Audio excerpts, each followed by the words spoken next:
পাওয়ার অধিকারী সত্তা নেই। তিনি ঘুমান না এবং তিনি তন্দ্রাও তাকে স্পর্শ করে না। পৃথিবী ও আকাশে যা কিছু আছে সবই তার। কে আছে তার অনুমতি ছাড়া তার কাছে সুপারিশ করবে?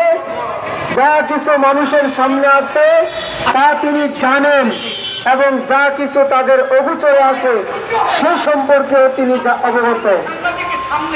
তিনি নিজে যে জিনিসের জ্ঞান মানুষকে দিতে চান সেটুকু ছাড়া আর জ্ঞানের কিছুই তার মানুষের আয়ত্ত করতে পারে না।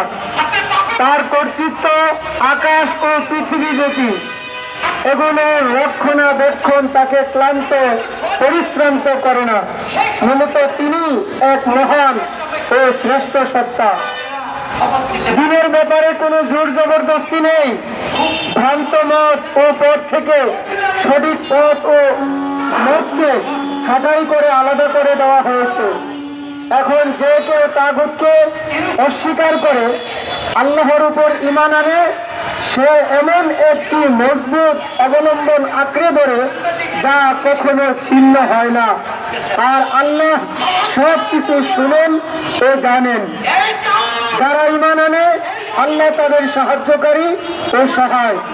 তিনি তাদেরকে অন্ধকার থেকে আলোর মধ্যে নিয়ে আসেন। আর যারা কুফরির পথ অবলম্বন করে তাদের সাহায্যকারী ও সহায় হচ্ছে তাগুত। সে তাদেরকে আলো থেকে অন্ধকারের মধ্যে টেনে নিয়ে যায়। এরা আগুনের অধিবাসী, সেখানে থাকবে এরা চিরকালের জন্য। আমানতু বিল্লাহ, সাদাকাল্লাহুল আযীম।